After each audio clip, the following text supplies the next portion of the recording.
അപ്പോൾ എപ്പോഴും ഒരേമാതിരി ഊണ് കഴിക്കുക പറഞ്ഞാലേ, അപ്പോൾ ഒന്ന് വ്യത്യസ്തമായിരുന്നൊരു പച്ച കളർ എന്താണെന്ന് ഞാൻ കണ്ട് കാണിച്ചു തരാം കേട്ടോ. ഹലോ, ഇന്ന് സുധാമേനോൻ ഒരു പാലക് റൈസ് ഉണ്ടാക്കാൻ വേണ്ടി വന്നിരിക്കുകയാണ്. എല്ലാവരും ഈ വളരെ സിമ്പിളായിട്ട് ഇതെങ്ങനെ ഉണ്ടാക്കാൻ പറ്റുന്ന ഒന്ന് നമുക്ക് നോക്കാം.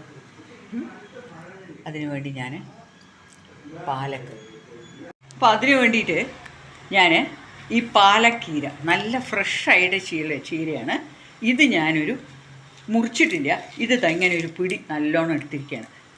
ഇത് ഒരു കപ്പിന്, ഞാനിതിന് കണക്ക് പറയാൻ പറ്റില്ല, അവരവരുടെ ഇഷ്ടം അനുസരിച്ച് ചീര ചേർക്കാമല്ലോ. ഇങ്ങനെ ഒരു കപ്പ് അരിക്കാണ് ഞാനിത് എടുക്കാൻ പോകണം. ഇതിൽ നിറച്ചും ഒരു കപ്പ് അരി ഇടാൻ പോവാണ്. ഒരു കപ്പ് അരി, 2 പച്ചമുളക്, ഒരു വലിയ വെളുത്തുള്ളിയാണ്. ഒരു കപ്പ് അരി വെച്ച് ചെയ്യുമ്പോൾ ഇത്ര മതി. ഒരു കഷ്ണം ഇഞ്ചി, പട്ട, കരാമ്പൂ കേട്ടോ. ഇതൊക്കെ വളരെ കുറച്ചാണ് എടുത്തിരിക്കണേ. എന്താ വെച്ചാൽ മണം, എനിക്ക് ഇതിൻ്റെ ഈ പാലക്കീരയ്ക്ക് വലിയ ടേസ്റ്റും മണമൊന്നും ഇല്ലല്ലോ. അപ്പോൾ നമുക്കതിൽ ചെറിയ മണം കൊടുക്കാൻ വേണ്ടിയിട്ടാണ് ഞാൻ ഈ പട്ട, ഒരു ഏലക്കായ, കരാമ്പൂ. എനിക്കിതിൻ്റെ കൂടുതൽ മണം ഇഷ്ടമില്ല, അതുകൊണ്ട് അത് ഇട്ടിരിക്കുകയാണ്. 2 പച്ചമുളക്, ഒരു വലിയ വെളുത്തുള്ളി, ചീര. വളരെ കുറച്ചായിട്ട് ഇത് ആഡ് ചെയ്യണ്ടു ഈ മസാലകളൊക്കെ. ഒരു കൂടുതലായിട്ട് നമ്മൾ ബിരിയാണി ഉണ്ടാക്കണ മാതിരിയൊന്നും ഉണ്ടാക്കരുത് കേട്ടോ. അപ്പോൾ ഇനി ഞാൻ ഇതെല്ലാം കൂടി അരയ്ക്കാൻ പോകണം. ഈ ചീരയുടെ ഇലയും ഇതിലിട്ടിട്ട് വേണം മിക്സിയിൽ അരയ്ക്കാൻ. ഇപ്പോൾ ഈ അരച്ചത് പാലക് ലീവ്സ്, വെളുത്തുള്ളി, ഇഞ്ചി, പച്ചമുളക്, ഇത് മാത്രമാണ് അരച്ചിരിക്കുന്നത്. ഇനി ഞാൻ അടുപ്പത്ത് എൻ്റെ കുക്കർ വെച്ചിട്ട് ഇതിലേക്ക് ഞാൻ 1 സ്പൂൺ നെയ്യാണ് ഒഴിക്കണത്. മുഴുവനും ഞാൻ നെയ്യല്ല ഒഴിക്കണത് കേട്ടോ. 1 സ്പൂൺ നെയ്യ് ഒഴിച്ചു. ലേശം ഇതിൻ്റെ കൂടെ വെളിച്ചെണ്ണ കൂടി ഒഴിക്കും കേട്ടോ. 1 ടീസ്പൂൺ വെളിച്ചെണ്ണ ഒഴിച്ചു. ഇനി ആഡ് ചെയ്യുന്നത് എന്താ വെച്ചാൽ, ഞാൻ ഗരം മസാല അങ്ങനത്തെ ഒന്നും ചേർക്കുന്നില്ല. കുറച്ച് ജീരകം ചേർക്കുകയാണ് കേട്ടോ.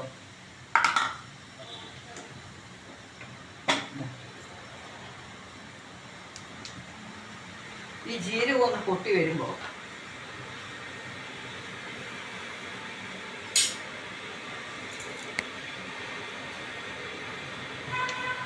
ഈ കാണിച്ച പട്ട, കരാമ്പൂ, ഏലക്ക കാണുന്നുണ്ടല്ലോ, അത് ഓരോന്നേ ഇട്ടിട്ടു. ഒരുപാട് സ്മെല്ല് വരാതിരിക്കാൻ വേണ്ടിയിട്ടാണത്.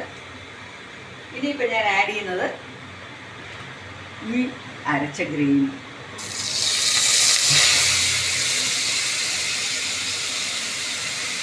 ആഡ് ചെയ്തിട്ട് ഇതിനെ ഞാൻ 1 സ്പൂൺ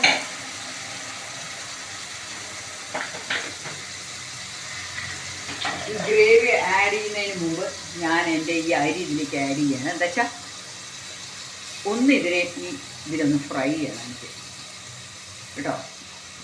ഇത് നല്ല ജീരശാല റൈസാണ്. നിങ്ങൾക്ക് ബസുമതി ഉപയോഗിക്കാം. എൻ്റെ ഇതാണ് ഉള്ളത്, അതുകൊണ്ട് ഞാൻ ഇതാണ് ഉപയോഗിക്കുന്നത് കേട്ടോ. എന്നിട്ട് ഇതിനെ ഒന്ന് നന്നായി ഒന്നിങ്ങനെ ഫ്രൈ ചെയ്യണം കേട്ടോ. നല്ല ഗ്രീൻ കളർ റൈസ് ആയിരിക്കും കേട്ടോ.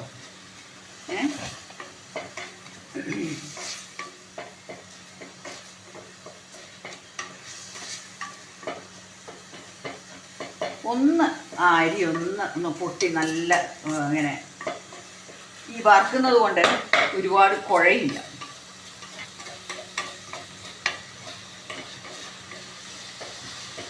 ഒരു 5 മിനിറ്റ്സ് ഇങ്ങനെ ഒന്നതിനെ ഫ്രൈ ചെയ്യാം കേട്ടോ. എന്നിട്ട് ഞാൻ ഇതിലേക്ക് ഞാൻ ചൂടുവെള്ളമാണ് ആഡ് ചെയ്യണം. 1 കപ്പിൽ ഞാൻ 2 കപ്പ് വെള്ളം.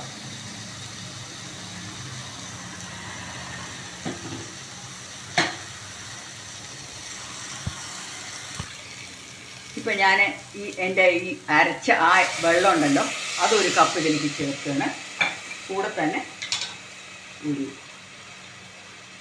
മുഴുവനായിട്ട് ചേർക്കുന്നില്ല കേട്ടോ. 2 കപ്പ് അത് വെന്ത് ഉടയാണ്ടിരിക്കണം. വളരെ കുറച്ചുണ്ടാക്കുമ്പോൾ നമ്മൾ കൂടുതൽ വെള്ളം ചേർക്കേണ്ട ആവശ്യമില്ല. ഇനിയാണ് ഞാൻ ഉപ്പ് ആഡ് ചെയ്യാൻ പോകുന്നത്. ഉപ്പ് ഇതാ നോക്കി ആഡ് ചെയ്യുക. ഇപ്പം ഞാൻ കുറച്ച് മുമ്പോട്ട് നിൽക്കണം. ഉപ്പ് എന്താ കാര്യം വെച്ചാൽ ഈ വെള്ളത്തിൽ കൂടി കിടന്നിട്ടല്ലേ അത് വേവുന്നത്.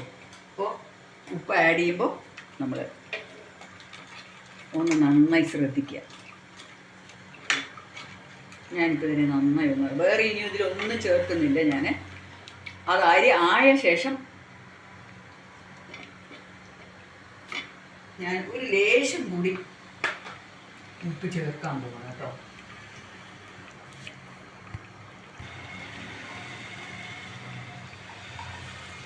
കുറച്ചുകൂടി ഉപ്പ് ചേർക്കണം. ഇനി ഞാൻ എൻ്റെ ഈ അരി ഇട്ട് കഴിഞ്ഞു. ഞാനിതിനെ ഒരു വിസില് എടുക്കാൻ പോകുന്നു കേട്ടോ. ഒറ്റ വിസില്. ഇപ്പം ഞാൻ കുക്കർ അടച്ചിട്ട് ഇത് ഒരു വിസിലിന് എടുക്കാൻ പോകുന്നു. ഇപ്പം ഞാൻ എൻ്റെ കുക്കർ തുറക്കുകയാണ്.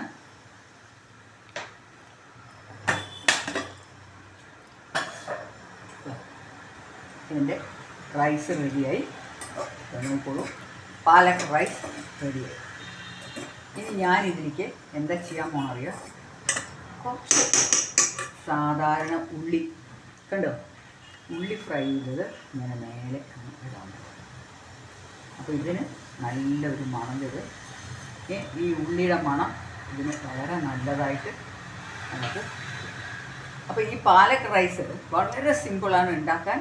വെളുത്തുള്ളി, ഇഞ്ചി, പച്ചമുളക് ഇത് മാത്രമേ ആഡ് ചെയ്തിട്ടുള്ളൂ. നിങ്ങൾക്ക് ജീരകം കൂട്ടായിട്ട് നല്ല സ്മെല്ല് കിട്ടും. പിന്നെ ഞാൻ പറഞ്ഞ മാതിരി പട്ട കരാമ്പോ അത് ആവശ്യമാണെങ്കിൽ ഇടാം. അല്ല നിങ്ങൾക്ക് ഇതിൻ്റെ സ്മെല്ലൊന്നും വേണ്ട, അതൊരു ഡിഫറെൻറ്റ് ടൈപ്പായിട്ട് വേണമെന്നുണ്ടെങ്കിൽ അതിങ്ങനെയും കഴിക്കാം. അപ്പോൾ ഇനി ഇതിന് ഞാനൊരു സാലഡ് പ്രിപ്പയർ ചെയ്തിട്ട് നമുക്കിന്ന് ഉച്ചയ്ക്കുള്ള എൻ്റെ ലഞ്ച് കാണിക്കാം. ഇപ്പോൾ എൻ്റെ പാലക് റൈസ് കഴിക്കാൻ റെഡിയായി. കൂടെ ഒരു പപ്പടം, പിന്നെ സാലഡ്. ഇതാണ് ഞാനിന്ന് ഉച്ചയ്ക്ക് കഴിക്കുന്നത്. സാലഡ് ഇത്തിരി നല്ലോണം കഴിക്കുക. ഇതാണ് ഇന്നത്തെ മെയിൻ ഡിഷ്. അപ്പോൾ നിങ്ങളെല്ലാവരും ഇതേമാതിരി ഉണ്ടാക്കി നോക്കുക. It's very healthy palak rice. For ഒരു ദിവസം ഇങ്ങനെ മാറി കഴിക്കുമ്പോൾ വളരെ നല്ലതാണ്. അപ്പോൾ അടുത്തൊരു വീഡിയോയിൽ കാണും വരെ it's bye from Sudha Menon. Wish you all A good day.